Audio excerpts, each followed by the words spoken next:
ஓம் ஸ்ரீ ராகவேந்திர சுவாமிகள் திருவடியிலே சரணம். நவபிருந்தாவனத்தின் அந்த 9 மகான்களின் திருவடியிலே சரணம். வணக்கம். ஆர்கே டில்லிபாபு பேசுகின்றேன். உலகத் தமிழர்கள் அனைவருக்கும் நீங்கள் அளித்து வருகின்ற மகத்தான ஆதரவுக்கும் அன்புக்கும் மிக்க நன்றி. இன்று நாம் பார்க்க இருப்பது குரு பயிற்சி பலன்களை பற்றி பார்க்க இருக்கின்றோம். கடந்த ஓராண்டாக ரிஷபராசியில் சஞ்சரித்து கொண்டிருந்த குரு பகவான் மிதுன ராசிக்கு பயிற்சி ஆகின்றார். ஆங்கில தேதிப்படி 14/5/2025 ஆண்டு புதன்கிழமையன்று கேட்டை நட்சத்திரம், விஸ்வாசு தமிழ் வருட பிரகாரம் விஸ்வாசு தமிழ் வருடம் உத்தராயணம் வசந்தருதுவில் சரியாக இரவு 10:45 நேரப்படி ரிஷபராசியிலிருந்து மிதுன ராசிக்கு அவர் பயிற்சி ஆகின்றார்.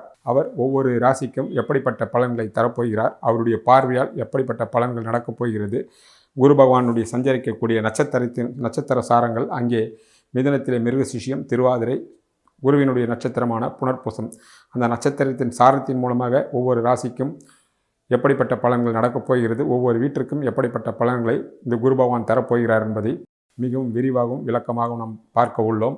இந்த மாதம் 29ஆம் தேதி சனிப்பெயர்ச்சி பலன் நடக்க இருக்கிறது. ஏற்கனவே சனிப்பெயர்ச்சி பலனை மிகவும் விரிவாகவும் விளக்கமாகவும் வெளியிட்டுள்ளோம். பார்க்காத நண்பர்கள் பார்த்து கொள்ளுங்கள். மிக விரைவிலே ராகு கேது பயிற்சி பலனும் வர இருக்கிறது. அதனால் சப்ஸ்கிரைப் செய்யாத நண்பர்களும் சப்ஸ்கிரைப் செய்து கொள்ளுங்கள். முக்கியமாக சனிப்பயிற்சி பலனை பார்க்காத நண்பர்கள் பார்த்து பலனடையுங்கள். இப்போது நாம் குரு பயிற்சி பலன்களை பற்றி நாம் பார்க்கலாம். ரிஷபராசிக்கு குரு பயிற்சி பலன்களை பார்க்கலாம். கடந்த ஓராண்டுகளாக 8-11 கூடிய குரு பகவான் உங்களுடைய ராசியிலே சஞ்சாரம் செய்திருந்தார். அவர் இப்போது 2ஆம் இடத்திற்கு வந்திருக்கின்றார். பொதுவாக 2, 5, 7, 9, 11ஆம் இடம் குரு பகவானுக்கு கோச்சார ரீதியில் மிக மிக அற்புதமான இடம். குரு பயிற்சியால் யோகத்தையும் அதிர்ஷ்டத்தையும் அனுபவிக்கக்கூடிய ராசிகளில் நீங்களும் மிக மிக முக்கியமான ஒருவராக இருக்கின்றீர்கள். இந்த குரு பயிற்சி பலன் 2லே இருப்பதினால் சகல விதமான சௌபாகியனும் கட்டாயம் உங்களுக்கு தர இருக்கின்றார் என்பது தெளிவு. ஏற்கனவே உங்களுக்கு சனி பகவான் 11லே சஞ்சாரம் செய்து இருக்கின்றார். 10லே ராகு பகவான் குரு பயிற்சிக்கு பிறகு 15 நாட்களில் 31/5 அன்று வர இருக்கின்றார். ஆக 10லே இருக்கக்கூடிய ராகு பகவானுக்கும் குரு பகவானுடைய பூர்ணமான பார்வை கிடைப்பதினால் ராகு கேது பயிற்சிகளும் உங்களுக்கு சாதகமாகி இருக்கின்றது. சனியும் பயிற்சியும் சாதகமாகி இருக்கின்றது. குருவும் உங்களுக்கு 2லே வந்திருக்கின்றார். இப்படிப்பட்ட பெரிய கிரகங்கள் அனுகிரகம் எப்பொழுதோ ஒரு காலகட்டத்தில் தான் வரும். இப்பொழுது ரிஷபராசிக்காரர்களுக்கு அந்த அற்புதமான அதிர்ஷ்டமான கிரகங்கள் சஞ்சரிக்கின்ற பொற்காலமாக அமைந்திருக்கின்றது. அதனால் நிச்சயமாக ரிஷபராசிக்காரர்கள் என்னதான் அடிப்படை ஜாதகம் வலுவில்லாமல் இருப்பவர்களுக்கும் தசாபுத்தி சரியில்லாதவர்களுக்கும் கூட இந்த கோச்சார கிரகங்கள் சாதகமாக இருப்பதினால் ஏதோ நிச்சயமாக அவர்களுக்கும் வாழ்வு உண்டு, ஒளி உண்டு, வசந்தம் உண்டு என்கின்ற நிச்சயமாக வாழ்வை கட்டாயம் தருவார் என்பதை நம்பலாம்.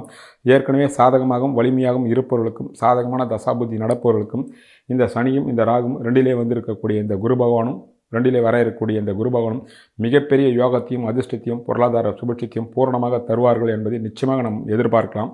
இப்போது 2லே வந்திருக்கக்கூடிய குரு பகவான் எப்படிப்பட்ட பலன்களை தரப்போகிறார் என்பதையும் அவருடைய பார்வை 5ஆம் பார்வை 6ஆம் வீட்டிற்கு கிடைக்கின்றது. அடுத்தபடியாக 7ஆம் பார்வை 8ஆம் வீட்டிற்கு கிடைக்கிறது.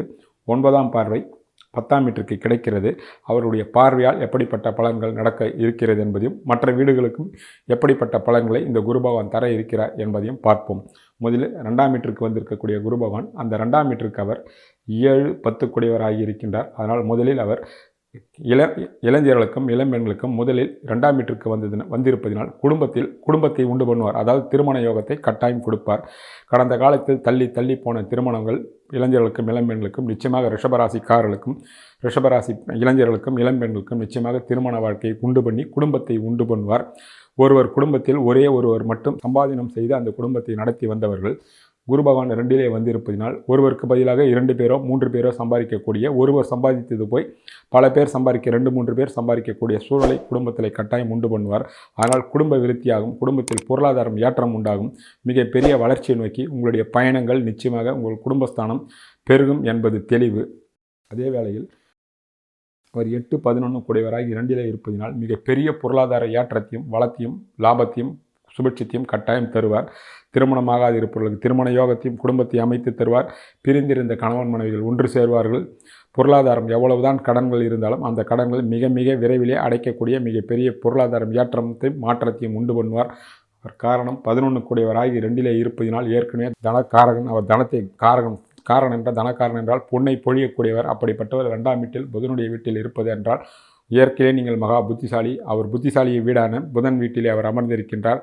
ஆனால் உங்களுடைய சிந்தனையாலும் செயலாலும் உங்களுடைய அறிவாலும் உங்களுடைய மதி நுட்பத்தாலும் சகல விதமான சௌபாகியங்களும் நீங்கள் உங்களுடைய புத்திசாலித்தனத்தால் உங்களுடைய சீரிய அறிவால் பலர் தீர்க்க முடியாத பிரச்சனைகளும் பலருக்கு செய்ய முடியாத காரியத்தையும் நீங்கள் சாதனை படைப்பீர்கள். அந்த சாதனைகள் மூலம் உங்களுக்கு பேரும் புகழும் வரும். அதன் மூலமாக மிகப்பெரிய தனப்பிராப்தி உண்டாகும். குடும்பத்தில் மகிழ்ச்சி சந்தோஷம் ஏற்படும். குடும்பத்திற்கு தேவையான பொன்பொருட்கள் ஆடை ஆபரணங்கள் சகல விதமான நன்மைகளும் குடும்பத்தில் கட்டாயம் உண்டாகும் என்பது தெளிவு. ஆக குரு பகவான் 2லே வந்திருப்பதினால் 2ஆம் வீட்டிற்கு எண்ணற்ற நல்ல பலன்கள் உண்டு. குறிப்பாக பொருளாதாரம் ஏற்றம், முன்னேற்றம், பணவரவு, தனவரவு, புன்னகைகள், பட்டம், பதவி, பேர், புகழ், கௌரவம் என்ற சகல விதமான சௌபாகியம், திடீர் அதிர்ஷ்டம், எதிர்பாராத யோகம் என்று சகல விதமான சௌபாகியங்களும் உங்களுக்கு அடைவதற்கு பூரணமாக வாய்ப்புகள் உள்ளது.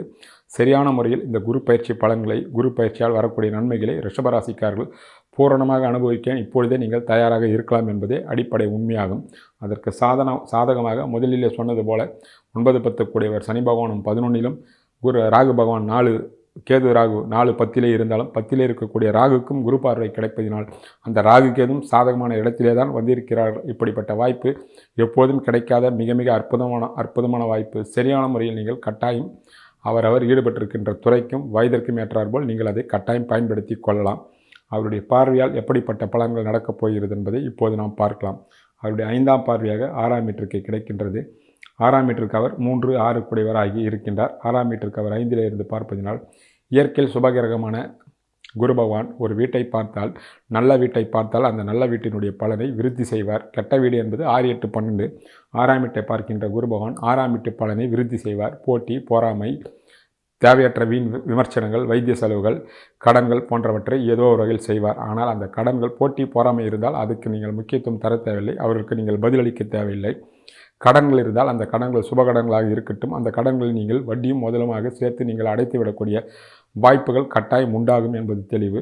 கடந்த காலத்தில் வாங்கிய கடன்கள் எல்லாம் 2லே வந்திருக்கக்கூடிய குரு பகவான் வட்டியும் அசலமாக சேர்த்து கடன்கள் இருப்பவர்கள் பூரணமாக நீங்கள் அடைத்து விடலாம். 6ஆம் வீட்டின் மூலமாக உங்களுடைய வளர்ச்சியை கண்டு பலர் விமர்சனம் செய்வார்கள். இல்லாததையும் பொல்லாதையும் தூற்றுவார்கள். அதற்கெல்லாம் நீங்கள் செவி கொடுத்து கேட்க வேண்டிய அவசியமில்லை. உங்களுடைய நேர்கொண்ட பாதையில் நீங்கள் சென்று கொண்டே இருக்கலாம். அவர்களே தானால் இருக்கின்ற இடம் தெரியாமல் ஆகிவிடுவார்கள். ஆகையால் குரு பகவானுடைய பார்வை 6ஆம் வீட்டிற்கு கிடைப்பதனால் போட்டியும் பொறாமையும் மறைமுகமான விமர்சனமும் இருக்கத்தான் செய்யும். காரணம் உங்களுடைய வளர்ச்சியில் மற்றவர்கள் பொறுக்காததே அதற்கு அடிப்படை என்பதை நீங்கள் புரிந்து கொண்டு நீங்கள் சென்று கொண்டே இருக்கலாம். எட்டாத தூரத்திற்கு சென்றால் அவர்கள் ஒரு கட்டத்தில் நின்று விடுவார்கள் என்பதே நிதர்சனமான உண்மையாகும். அடுத்தபடியாக குரு பகவானுடைய 7ஆம் பார்வையாக 8ஆம் வீட்டிற்கு கிடைக்கின்றது. குரு பகவானே உங்களுடைய ராசிக்கு 8, 11 கூடியவராகின்றார். 8ஆம் வீட்டிற்கு 1, 4 கூடியவராகின்றார்.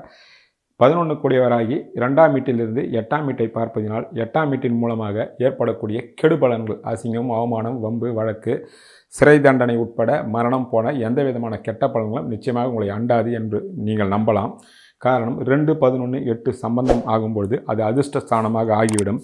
அதனால் 2ஆம் வீட்டின் மூலமாக எதிர்பாராத அதிர்ஷ்டம், தனப்பிராப்தி, ஆயுள் கெட்டி, சகல விதமான சௌபாகியங்களும் திடீர் யோகங்களும் நிச்சயமாக உங்களுக்கு கட்டாயம் கிடைக்கும் என்பது தெளிவு.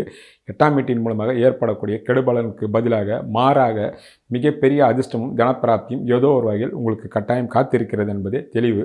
சரியான முறையில் நீங்கள் கட்டாயம் பயன்படுத்தி கொள்ளலாம். ஆக 8ஆம் வீட்டை குரு பகவான் பார்த்து விட்டார். இயற்கையில் சுபகிரகம் 8ஆம் வீட்டின் மூலமாக மிகப்பெரிய கெடுதல்களையும் அசிங்கங்களையும் அவமானங்களையும் ஏற்படுத்துவோரோ என்பதை நிச்சயமாக நீங்கள் நம்ப தேவையில்லை. அதற்கு பதிலாக 9ஆம் வீட்டிற்கு 12ஆம் வீட்டை பார்ப்பதினால் தந்தை வகையிலும் தந்தை உறவுகள் மூலமாக உங்களுக்கு சுப விரயங்கள் காத்திருக்கிறது.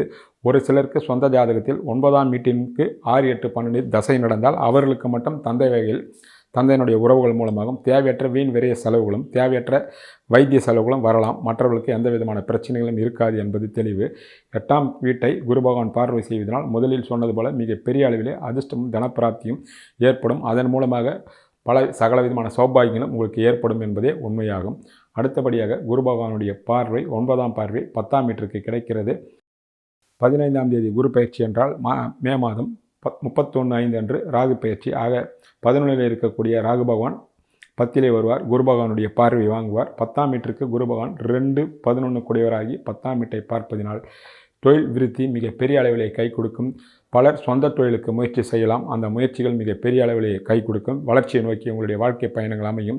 ஏற்கனவே தொழிலில் ஈடுபட்டு கொண்டு இருப்பவர்கள் சகல விதமான தொழிலதிபர்களையும் சேர்த்து விவசாயம் உட்பட சகலவிதமான என்னென்ன தொழில்கள் நாட்டில் இருக்கிறதோ அந்த தொழில்கள் அத்தனையுமே நிச்சயமாக 10லே இருக்கக்கூடிய ராகுவிற்கு குரு பகவானுடைய பார்வை கிடைப்பதினாலும் 10ஆம் வீட்டு அதிபதி ஏற்கனவே 11ல் இருப்பதினாலும் தொழிலதிபர்கள், சிறிய தொழிலதிபர்கள் முதல் மிகப்பெரிய தொழிலதிபர்கள் வரை நிச்சயமாக அவருடைய ஈடுபட்டிருக்கின்ற துறைக்கேற்றார்கள் வளர்ச்சியை நோக்கி உங்களுடைய பயணங்கள், உங்களுடைய தொழில்கள் வளர்ச்சி கட்டாயம் அடையும் என்பது தெளிவு.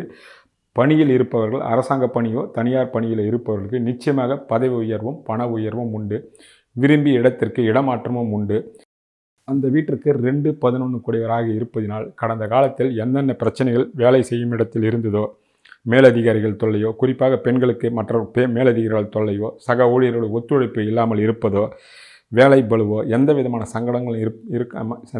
சங்கடங்களும் இல்லாமல் மனப்பூர்வமாக இதயபூர்வமாக உங்களுடைய பணியை நீங்கள் சுகமாக விரும்பப்பட்டு கட்டாயம் செய்யலாம். சொந்தமாக தொழில் ஆரம்பிக்க நினைப்பவர்களுக்கு அந்த தொழில் கட்டாயம் கை கொடுக்கும். உங்களுக்கு தெரிந்த தொழில் செய்தால் நிச்சயமாக வளர்ச்சியை நோக்கி உங்களுடைய பயணங்கள் போகும். அதன் மூலமாக 2-11 கூடிய குரு 10ஆம் வீட்டிற்கு 5லே இருந்து பார்ப்பதினால் தொழிலை மிக பெரிய அளவிலே வளர்ச்சி கட்டாயம் அடைவார். தொழிலுக்காக பலருக்கு கடன் வாங்கக்கூடிய சூழ்நிலைகள் உண்டாகும். அந்த கடனை நீங்கள் சுப கடன்களாக தாராளமாக எடுத்துக்கொள்ளலாம். ஆக 2லே வந்திருக்கக்கூடிய குரு பகவான் 6ஆம் வீட்டு பார்வை தவிர 8க்கும் 10க்கும் 2லே இருக்கக்கூடிய அளவிலும் மிகப்பெரிய அளவில் யோகத்தையும் லாபத்தையும் தொழில் விருத்தியும் தனப்பிராப்தியும் கட்டாயம் தருவார். அதற்கு சாதகமாக மற்ற கிரகங்களும் சாதகமாக வந்துள்ளது. சரியான முறையில் இதை நீங்கள் கட்டாயம் பயன்படுத்தி கொள்ளலாம்.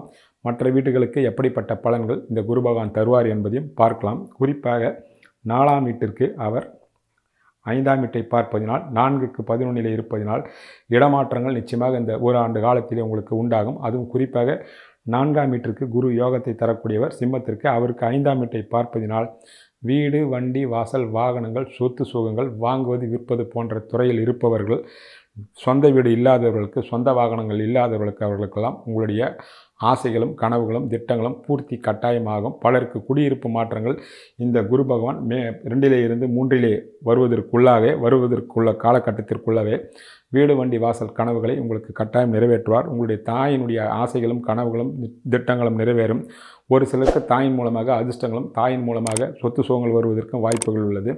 4ஆம் வீட்டிற்கு 5ஆம் வீட்டை பார்க்கக்கூடிய குரு பகவான் நிச்சயமாக அதை உங்களுக்கு கட்டாயம் பூர்த்தி செய்வார் என்பதை எதிர்பார்க்கலாம். 3ஆம் வீட்டிற்கு அவர் 12லே இருப்பதனால் இளைய சகோதரிகள் உங்கள் குடும்பத்தை விட்டு வேலை விஷயமாகவோ தொழில் விஷயமாகவோ வெளியூர்களுக்கோ வெளிநாடுகளுக்கோ செல்லக்கூடிய வாய்ப்புகள் உண்டாகும். தாராளமாக நீங்கள் அனுப்பி வைக்கலாம் என்பதே உண்மையாகும். 5ஆம் வீட்டிற்கு 10லே இருக்கக்கூடிய குரு பகவான் 5ஆம் வீட்டிற்கு நாளை பார்ப்பதினால் 5ஆம் வீட்டின் மூலமாக உங்களுடைய பிள்ளைகள் சுய சம்பாத்தியத்தில் அவர்கள் வீடு, வண்டி, வாசல், வாகனங்கள் வாங்குவார்கள். அவர்களே சுயமாக பிளாட்டு இடத்தை வாங்கி வீடு கட்டிக்கொண்டே கிரகப்பிரவேசம் செய்வார்கள். அதை கண்டு உங்கள் மனம் சந்தோஷப்படக்கூடிய வாய்ப்புகள் உண்டாகலாம். அவர்களுக்காக நீங்கள் கடன் வாங்கலாம். அந்த கடன் சுப கடன்களாக கட்டாயம் அமையலாம் என்பது தெளிவு. 7ஆம் வீட்டிற்கு 2ஆம் வீட்டையும் 7ஆம் வீட்டிற்கு 4ஆம் வீட்டையும் பார்ப்பதினால் 7ஆம் வீட்டிற்கு குரு பகவான் 2-5 கூடியவராக இருப்பதினால் 7க்கு 2 நாளில் குரு பார்வை இருப்பதினால் கணவனுக்கோ மனைவிக்கோ நல்ல வேலை இருக்கலாம், நல்ல வேலை கிடைக்கலாம், நல்ல வேலையிலிருந்து பதவி உயர்வு வரலாம், நீங்கள் நினைக்கின்ற வேலைகள் எதிர்பார்க்கலாம். 7க்கு நாளை பார்ப்பதினால் கணவன் வகையிலையோ மனைவி வகையிலையோ சொந்த வீடு, வண்டி, வாசல், வாகனங்கள், சொத்து சேர்க்கை, குடும்பத்திற்கு தேவையான பொன்பொருட்கள் வாங்கக்கூடிய வாய்ப்புகள்லாம் மிக மிக அற்புதமாக அமையும் என்பது தெளிவு. அதே வேளையில் 11ஆம் வீட்டிற்கு 4லே வந்திருக்கக்கூடிய வாய்ப்பால் 11ஆம் வீட்டிற்கு 4லே இருப்பதினாலும் 11ஆம் வீட்டிற்கு 10ஐ பார்ப்பதினாலும் மூத்த சகோதரருடைய வாழ்வில் வளங்களும் அவருடைய வாழ்வில் வளங்களும் சுபிட்சங்களும் ஏற்படலாம். அவர்கள் ஏதோ ஒரு காரணத்திற்காக அவரவர் வயதிற்கேற்றாற்போல் வெளியூர்களுக்கோ வெளிநாடுகளுக்கோ செல்லக்கூடிய வாய்ப்புகள் உண்டாகும். அவர்களுக்கு தொழிலோ வேலையோ அற்புதமான முறையிலே அமையும். 11ஆம் வீட்டிற்கு 4லே குரு பகவான் வந்திருப்பதால் அவருடைய சொத்து சுகங்கள் பொருளாதார வளர்ச்சி நிச்சயமாக லாபத்தை நோக்கி கட்டாயம் செல்லும் என்பது தெளிவு. ஆக குரு பகவான் 2லே வந்திருக்கக்கூடிய குரு பகவான் அவருடைய சஞ்சாரத்தினாலும் அவருடைய பார்வை 5ஆம் பார்வை, 7ஆம் பார்வை, 9ஆம் பார்வை, 6ஆம் வீடு, 8ஆம் வீடு, 10ஆம் வீட்டின் மூலமாகவும் மற்ற வீடுகள் மூலமாகவும் தரக்கூடிய பலன்கள் மிக மிக அற்புதமாகவும் யோகமாகவும் இருப்பதினால் உங்களுக்கு ஆதரவாக சனி பகவானும் ராகு கேதுவும் பயிற்சியும் சாதகமாக இருப்பதினால் இந்த குரு பயிற்சியில் மிகப்பெரிய யோகத்தையும் லாபத்தையும் அதிர்ஷ்டத்தையும் மிகப்பெரிய அளவிலே அதிர்ஷ்டத்தை அனுபவிக்கக்கூடிய ராசிகளில் முதன்மை பெற்ற ராசிகளாக ரிஷபராசிக்காரர்கள் இருக்கின்றீர்கள். இந்த பொற்காலத்தை சரியான முறையில் பயன்படுத்தி கொண்டு உங்கள் வாழ்க்கையை வளப்படுத்தி கொள்ளுங்கள்.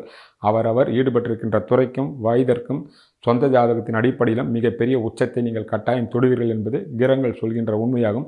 இப்பொழுது குரு பயிற்சிக்கு உண்டான தெய்வ வழிபாட்டினை பார்ப்போம். ரிஷபராசிக்காரர்கள் முடிந்தால் ஒரு முறை திருநெல்வேலியில் அமைந்துள்ள நவத்திருப்பதி நவகைலாயம் சென்று வருவதும் அருகாமையிலுள்ள திருக்கோயிலுக்கு காலையோ மாலையோ நெய் தீபம் ஏற்றி வருவதும் அளவற்ற பலன்களை தரக்கூடிய விஷயமாக அமையும். நன்றி, வணக்கம்.